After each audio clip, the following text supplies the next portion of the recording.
Well, hello everyone! If you were wondering, is this an episode of Steven Inks? You are correct! Happy summer!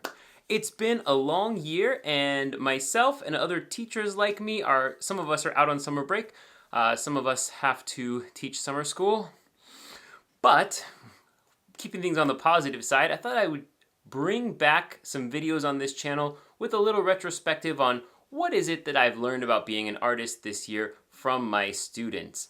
I do not teach art at the middle school where I work, but I do have an art-based club. We call ourselves the Sketchbook Club, and so I've spent a lot of time with young folks who like to create art, and they inspire me all the time, so I thought I would share some of the best drawing prompts that they have given me. I'll draw those. I'm going to talk about what I've learned from my students this year, and I'll also answer the question that I get asked all the time. If I'm an art person and I love art, why am I not an art teacher?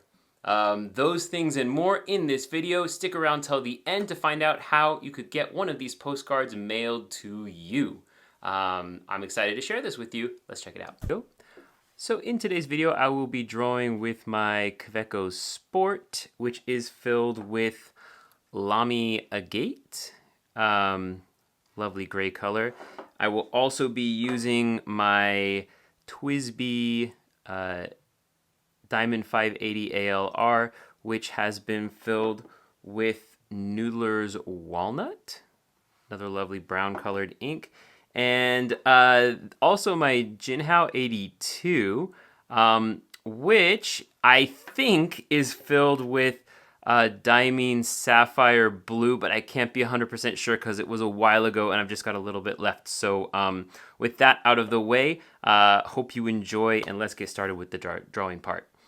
So the first lesson is that talking about art is the opposite of making art, but both are important. And this is a recent realization for me because for a long time I believed that you should just not be talking about your art, you should be just making it, because you got to make all your art. Otherwise, you know, your brain sends the reward to the pleasure center and you don't actually end up making the art because talking about it feels just as good. And with my middle schoolers, we did talk about art quite a lot, to the point where sometimes we would meet, and because it was a lunchtime club, sometimes they were eating their lunch and we didn't actually get around to making the art, but we talked about our favorite artists, we talked about things we liked, we talked about things that we weren't good at. You may have noticed in the course of watching me draw this that I'm not good at drawing buildings, and just even being able to admit that and talk to other people who create, it's kind of cute. Some of my middle school students actually gave me advice about stuff like buildings and creating characters and stuff, which is, you know, even though not all of their advice is terribly useful, it's fun, it's relaxing, it helps you sort of get over yourself, to be able to just admit that there's some things that you're not good at, there's some things you don't know how to do, or even just talking through the process of how you're going to do something. It's very helpful to talk about art. So although at one time I did used to believe, I've always believed that talking about art is the opposite of making art, I now currently believe that you should both talk about art and you should make art.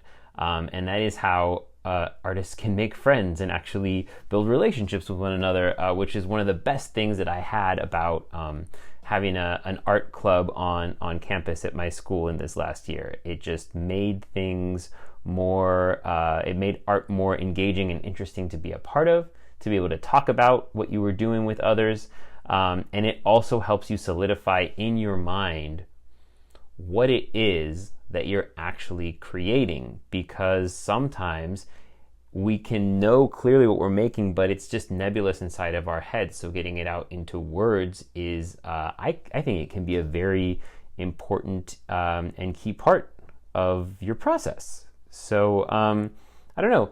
Let me know what you think about that. Do you talk about art? Do you find it disruptive to talk about your art instead of creating it? Or what do you think about that? My students have certainly changed my perspective on that, which I'm grateful for. All right. The other thing that I've noticed, and this is more like my history with art clubs at my school. I've been teaching at the middle school that I teach at for about 7 years, and many of those years I had some form of an art class, or not a class, excuse me, a club. And people would show up a lot in the beginning. They really wanted to draw. They wanted to be good at art, and they were enjoying just being a part of that community. And then slowly but surely, they just kind of dropped off, stopped coming, stopped enjoying themselves. I was trying to hold this club like how I wish someone had told me about art when I was in middle school, which is that you got to put the work in, you got to do the reps, you got to sit there and draw. The only way to get better at drawing is drawing. It's kind of like reading or learning a language. The only way to get better at doing it is by doing it. And it's the one thing that's made the club that I had this year successful is that we often play art games. We'll play games like Pictionary, and games like Telephone Pictionary, which is super fun, or games like Jumble and other things like that. And at first I thought, well, this is getting in the way of us learning how to draw, but in a way it was getting over ourselves and being able to draw despite what hang-ups we might have. And also it was fun. It got people in the room to make things, and I started to wonder myself as I'm creating art, and this picture of a pizza walking his pet meatball is an excellent example of this. You should be having fun. If you're not having fun, why do it at all? You don't have to be an artist. You can be anything you want, as long as you have the skill to do that. And so, if making art isn't fun, what's the point? What makes it worth it to do it? Something that's changed how I approach drawing, at least mentally, because sometimes I feel so much pressure to make something that's good, when in reality what I should be doing is I should be making something that's fun, something that I like, and something that is fun to engage in for people. So I hope that I'm making something that you like. I don't know. Again, let me know what you think about that. Do you find value in art that's not particularly fun to make?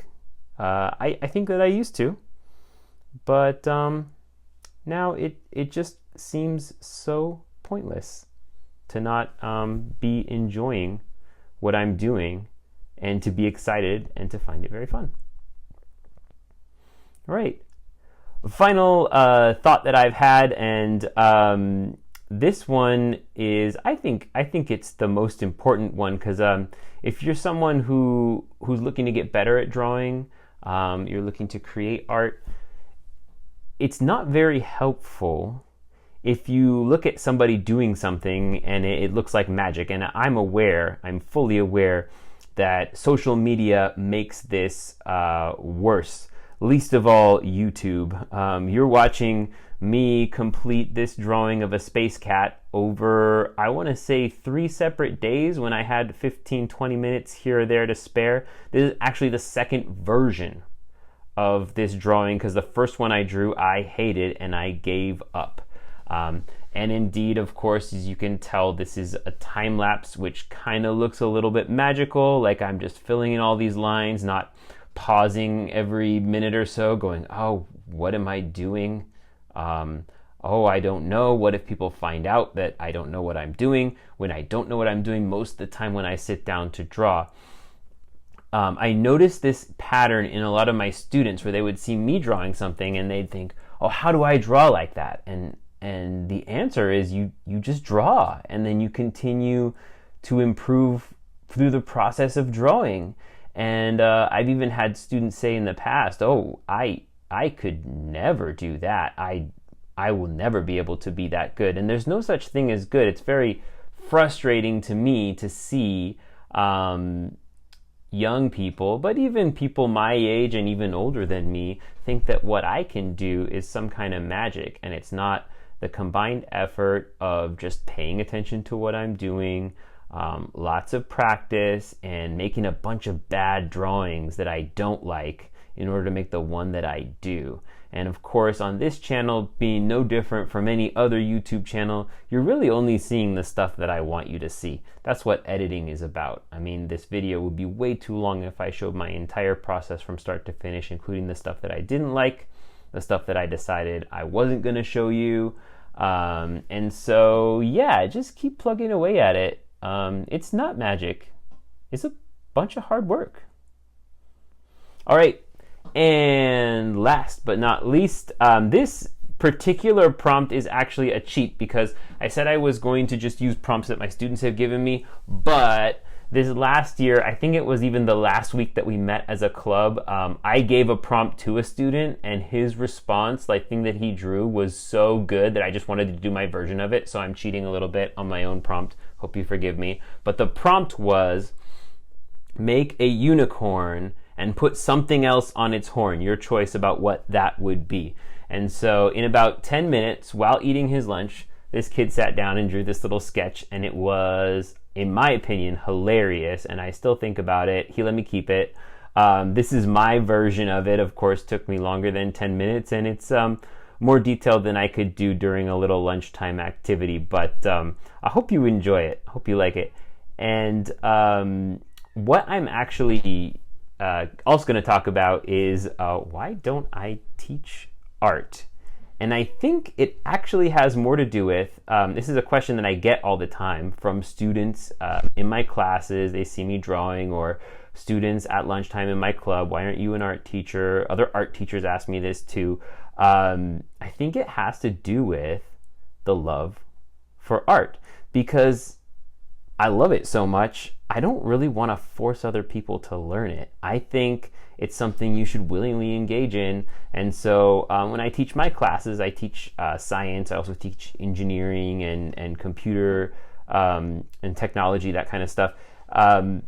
That's stuff that I think those are valid and valuable job skills for the future, but art should come from, I think, your inner self, your passion. You should get better at it because you're driven to get better at it. So that's kind of where my thoughts are on that, and the reason that I am not an art teacher. I don't want to be the reason that someone doesn't enjoy art, because it just means too much to me. All right, thanks everyone for checking out this video. Please do like and subscribe if you enjoy this content. I plan to produce more like it soon. If you're interested in having one of these postcards mailed to you, please add a comment below. Whether you work in art or illustration of some way, or you have a completely different job where you've learned some lessons that have helped you become a better artist, please share those in the comments below. I will be choosing 4 comments at random in the next 2 days, and I will inform those people to email me, and I will send you a postcard in the mail with a note from me. So I'm looking forward to hearing from you. Please take care of yourselves, have a lovely summer, and I will catch you in the next video.